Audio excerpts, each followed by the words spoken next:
Welcome to Jackie Cinemas. Jackie சினிமாஸில் கடந்த 4 நாட்களாக சோஷியல் மீடியாவில் இந்த பீப் சாங் சர்ச்சைகள் குறித்து தான் இந்த எபிசோடில் பேச போகிறோம். சென்னை மிகப்பெரிய வாழ்வாதார பிரச்சனையை வந்து சந்திச்சிருக்குது, சென்னையும் கடலும். அந்த இதில் தான் வந்து இளைஞர்கள் வந்து ரொம்ப ஈடுபாட்டோடு இருந்தாங்க, தன்னார்வலர்கள் நிறைய பேர் ஈடுபாட்டோடு இருந்தாங்க. 1ஆம் தேதி 2ஆம் தேதி ஏற்பட்ட பாதிப்பு வந்து சாதாரண பாதிப்பு இல்லை. உதாரணத்துக்கு ஜாபர்கான்பேட்டை, சென்னை காசி தேட்டருக்கு இருக்கிற ஜாபர்கான்பேட்டை தெருவில் மட்டுமே 17 டன் குப்பைகளை வந்து எடுத்திருக்கிறாங்க. ஸோ அப்படியான ஒரு பெருந்துயரத்தை வந்து சென்னை நகரம் கண்டிருக்கு. ஸோ ஆனால் திடீர்னு பார்த்திங்கன்னா இந்த விஷயங்கள் எல்லாமே அடித்து சாப்பிட்ற மாதிரி சோஷியல் மீடியாஸில் வந்து இந்த சிம்பு பாடல் சர்ச்சை வந்து போயிட்டுருக்கு.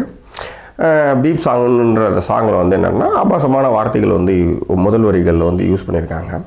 இதுக்கு வந்து சிம்புவும் அனிருத்தும் இசை அமைச்சிருக்காங்க. அதில் வந்து அனிருத் இதில் வந்து என்னுடைய இசை இல்லைன்ட்டு வந்து ஜகா வாங்கினார். அதுக்கப்புறம் இல்லை அவரும் சேர்ந்து தான் அப்படின்ட்டு சிம்புவோட அவங்க அப்பா டிஆர் வந்து மனு கொடுத்ததில் வந்து தெளிவாக சொல்லியிருக்கிறாரு. இப்படிப்பட்ட ஒரு விஷயம் நடந்துட்டு இருக்கிறப்ப இது அட்டென்ஷன் சீக்கிங்காக அவங்களா செஞ்சாங்களா இல்லை யாரோ எடுத்து அனுப்பிச்சாங்களான்லாம் தெரியல. ஆனால் இது வந்து அப்படியே டோட்டலாக எல்லாத்தையுமே காலி பண்ணிவிட்டு இந்த ஒரு விஷயத்துக்காக வந்து நிறைய பேர் வந்து சமூக வலைதளங்களில் வந்து கருத்துக்களையும் கண்டனங்களையும் தெரிவிச்சிருக்காங்க. அது தப்பு கிடையாது, நான் இல்லைன்னு சொல்லலை. அதே மாதிரி இந்த பாடல் சரியா தவறா அப்படின்றத முதல்ல பார்த்துடுவோம்.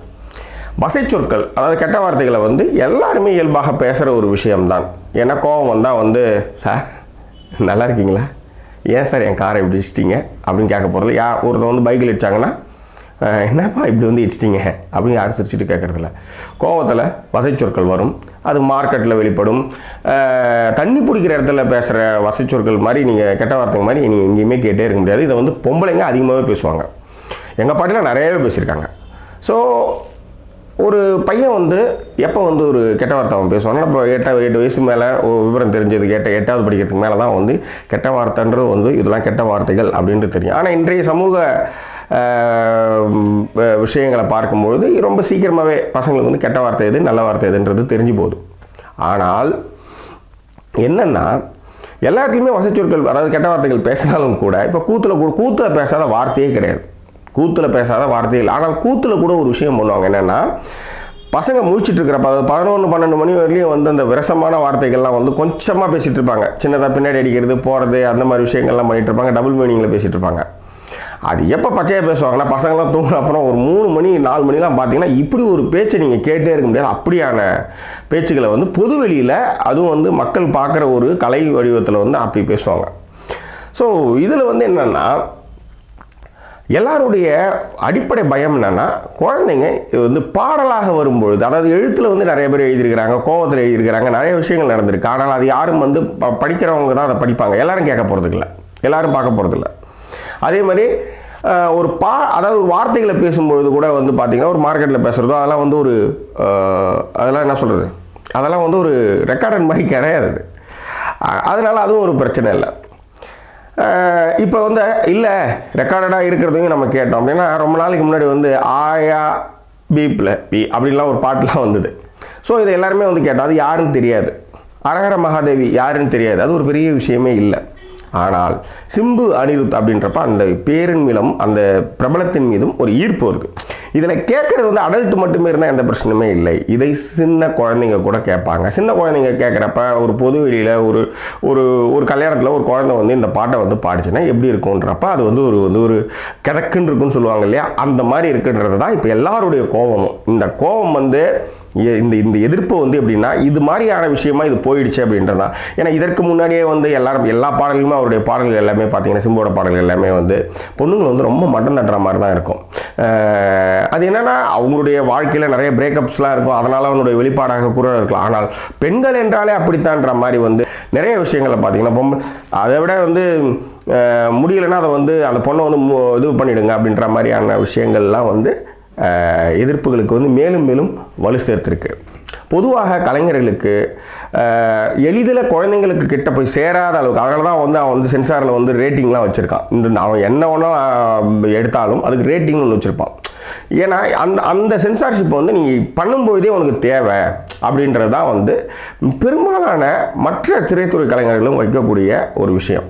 அது என்னென்னா அந்த பாட்டில் பீப்புன்னு ஒரு எண்ணுக்கு வந்து பீப்பு போட்டதை பீப் இன்னுன்னு போடுறப்போ நீ என்ன நினைக்கிற, அப்படியே பேசினா அது நல்லா இருக்காது, அதுக்கு வந்து ஒரு பீப்பு போடணுன்னு ஒரு பீப் போட்டல, அதே தான் அந்த ஒரு யோசனை. அந்த பீப்பு போட்டிங்கல்ல, அந்த போட்டதை வந்து அந்த வார்த்தையை நீங்கள் எடுத்திருந்தாலோ இல்லை அதுக்கேற்ற மாதிரியான விஷயங்களாக வேறு மாதிரியாக மாற்றிருந்தாலும் கூட இது இவ்வளோ பெரிய சர்ச்சையை உண்டு பண்ணி இருக்காது. ஏன்னா பீப் போடுறப்பே உங்களுக்கு வந்து அது வந்து தப்பு தெரியுது, அது வந்து தப்பான ஒரு விஷயம், அது வந்து இதுக்கு வந்து நிறைய எதிர்ப்பு இருக்கும் அப்படின்னு போட்டது. அது வரையிலும் நல்ல வேலை அதே போட்டிங்களேன்னு வந்து சந்தோஷப்படணும். இல்லைன்னு வச்சுக்காங்களேன், அந்த வார்த்தை வந்து ரொம்ப எளிதாகி மக்கள் வந்து ரொம்ப சின்ன பசங்க ரொம்ப கேஷுவலாக அதை பேச ஆரம்பிச்சிருப்பாங்க.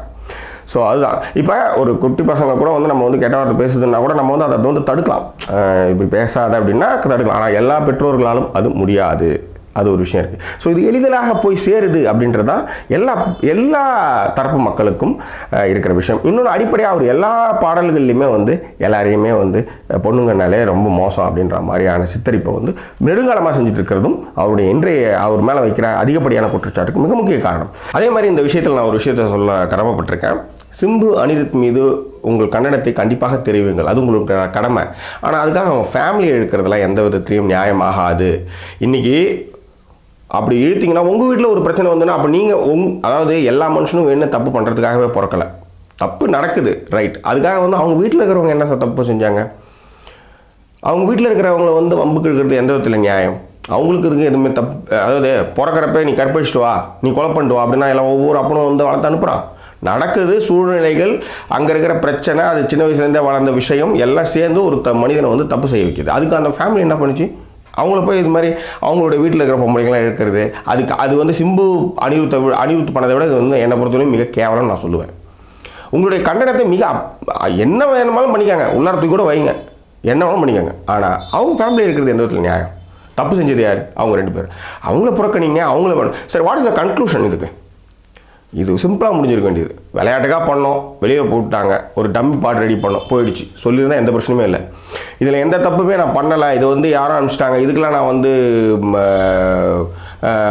நான் வந்து பொறுப்பாளி ஆக முடியாது, என் வீட்டு பாத்ரூம் ஏன் எட்டி பார்க்குறீங்க அப்படின்றப்ப இருக்கிற எல்லாருக்குமே கோவம் அதிகமானது காரணமே அந்த ஸ்டேட்மெண்ட் தான். இது அப்படியே போயிருக்கும், அது ஸ்டேட்மெண்ட்டு.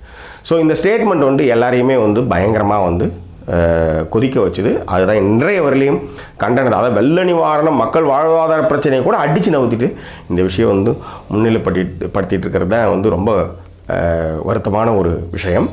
இந்த பிரச்சனையை பொறுத்தவரையிலும் இதை வந்து புறக்கணிக்கிறது மட்டுமே இதுக்கு வந்து தீர்வு. சிம்பு வந்து எல்லாருக்கும் வந்து சிம்பு அனிருத் அந்த பாட்டை கேளுங்க யாருக்கு அனுப்பிச்சுட்டாரு, இது அனுப்புறது ஸ்ப்ரெட் பண்ணுறது எல்லாமே அந்த காசிப்பினுடைய விஷயமாக எல்லாருக்கும் அது வந்து போகுது. நீ கேட்டையான்றப்ப தான் அது வந்து இன்னும் வந்து பரவிக்கிட்டே இருக்குது. ஸோ இதை வந்து புறக்கணித்தல் மட்டுமே இதற்கு மிக முக்கியமாக தீர்வு. அதாவது பாட்டை மட்டும் கிடையாது, உங்களுக்கு பிடிக்கலன்னா அந்த மனிதரையே புறக்கணிக்கலாம், அந்த அவருடைய எல்லா விஷயத்தையும் நீங்கள் புறக்கணிக்கலாம். புறக்கணித்தல் மட்டுமே இதற்கு வந்து மிக நிச்சய தீர்வு. இதற்கு வந்து மானசீகமான ஒரு மன்னிப்பை வந்து இருவரும் கோரினால் மட்டுமே இதற்கு தீர்வு. அதாவது இதுக்கு முன்னாடி பண்ண எல்லா நல்ல விஷயம் போச்சு, இதுக்கு முன்னாடி என்ன நல்ல விஷயம் பண்ணாங்கன்னு கேட்குறீங்களா? ஒன்றும் இல்லை, விண்ணத்தாண்டி ஒரு வகையில் சிம்புவோட நடிப்பு வந்து ஒரு மாஸ்டர் பீஸ்ன்னு சொல்லலாம். ஸோ அந்த ஒரு ரசிப்பே வந்து இதுக்கப்புறம் அந்த நடுவில் நடந்த விஷயங்கள் எல்லாமே தவிடு ஆயிடுச்சு. நானும் ரவுடிதானில் அனிருத்தோட சென்னை சாங்கு, அந்த இது எந்த ஊரோட உயிரன்னா அற்புதமான சாங்கு. அதே மாதிரி தங்கமே ஒன்றா, இந்த மாதிரி சாங்கெல்லாம் கொடுத்த ஒரு இசையமைப்பாளர் வந்து இந்த மாதிரி ஒரு சர்ச்சையில் வந்து சிக்கியிருக்காங்க. அதுக்கு ஒரே தீர்வு வந்து பகிரங்கமான மன்னிப்பையும் கேட்குறது தான் அதுக்கு வந்து ஒரு மிகப்பெரிய ஒரு தீர்வாக அமையும். இதே மாதிரி இதுக்கு வந்து இன்னொரு விஷயம் என்னென்னா, பொதுமக்கள் வந்து இதை கண்டிப்பாக இதை புறக்கணிக்கணும். ஜாக்கி சினிமாஸ் இந்த தளம் உங்களுக்கு பிடித்திருந்தால் நண்பர்கிட்ட ஷேர் பண்ணுங்கள், முக்கியமாக சப்ஸ்கிரைப் பண்ணுங்கள். மீண்டும் வேறொரு விஷயத்தின் மூலமாக உங்களை நான் சந்திக்கிறேன். அதுவரை நன்றி கூறி விடுவது உங்கள் ஜாக்கி சேகர். நன்றி, வணக்கம்.